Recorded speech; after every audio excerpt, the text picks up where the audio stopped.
Hello, আসসালামু আলাইকুম বন্ধুরা, সবাই কেমন আছেন? তো আরেকটা নতুন ভিডিও নিয়ে চলে আসলাম আপনাদের মাঝে। এই ভিডিওতে আমরা অভিনয় করতেছি সিআইডির অভিনয়। তো এই যে সরাসরি চলে যাব। এই যে তোমাকে কি পার্ট ডে হয়েছে? আমি এসিবি পদ্মমান, সবসময় অন্যায়ের বিরুদ্ধে থাকবো। ও আচ্ছা, আমার তো একটাই প্রবাদ, আমি নেশাকে একদম শিকড় থেকে তুলে আনবো, আর নেশার জন্য এই অস্ত্রকে ব্যবহার করবো। রাইট। তোমাকে অসংখ্য ধন্যবাদ জানাচ্ছি। আমি অফিসার দয়া এনিমির মেরে দেবো গুয়া। বড় কথা হচ্ছে যে আপনারা আমাদের সাপোর্ট করবেন, পাশে থাকবেন, এতটুকুই। আর অন্যায়ের বিরুদ্ধে আমরা আজ সবসময় আমাদের সেই সিআইডি টিম দেখাও, তুমি সিআইডি টিমকে দেখাও। আর আমাদের সিআইডি টিমের যে মহিলা অভিনেত্রী দিদান মোহাম্মদ ওরফে উসাম্মদ জিজান, আর এখন বর্তমানে এর নাম হলো সহিনা খাতুন। ঠিক আছে।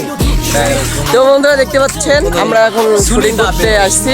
শুটিং শেষ হয়ে গেলে আমাদের ভিডিও হবে, ওগুলো আমি পাট পাট করে আপনাদেরকে দেখে দেবো। সবাই ভালো থাকবেন, সুস্থ থাকবেন, পরবর্তী ভিডিওতে দেখা হচ্ছে।